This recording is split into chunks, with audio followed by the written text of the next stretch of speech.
It really surprised me. I had no idea. It's so nearby and no one talks about it. Very little is known about these museums, even local people. Preserving a piece of Utah history. Hello, I'm Fox 13 News anchor Amy Nay in Salina in central Utah, where one local volunteer has made it his mission to help educate other people about what he says is an important but often unknown piece of Utah history.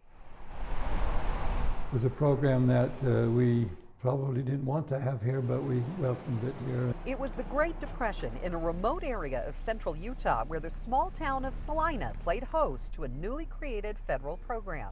It went from 1933 to 1942. 84-year-old Rodney Rasmussen, a retired school teacher, walking us through the museum where he volunteers. The CCC camps. The buildings are what remains of a work camp created under FDR's New Deal in 1933, one of 35 civilian conservation core sites in the state.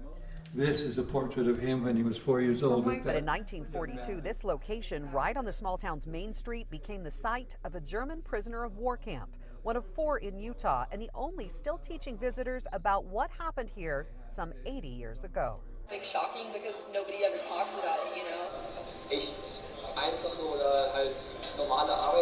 These interviews are from students at Timpview High School in Provo and German exchange students who recently visited the museum. I was also just so shocked and surprised. I was not aware of any of that. Yeah, it was just really shocking to hear about it because it was super close to our hometown. They don't teach it in school, and their parents are probably too young to remember it, most of them anyway. And so they don't hear about it. And some of the older people in town just don't want to talk about it. The 43 tents with 250 Germans were here for 3 years. Many of the POWs would work in local farms and created fond relationships with the local residents. Not what Mr. Bertucci did. But on July 7th, 1945, one guard at the POW camp opened fire on the sleeping POWs, killing 9. Something Rodney, who lived down the road and just 6 years old at the time, remembers vividly. It awakened us, and my father and I came out on our front porch, and we could hear the shooting and we could hear the cries of the prisoners. But I like to remember the good that happened here for these young men. A lot of times the bad things kind of overshadow it. It was really cool to see. It's so historically significant, and you really got a sense for what it was probably like.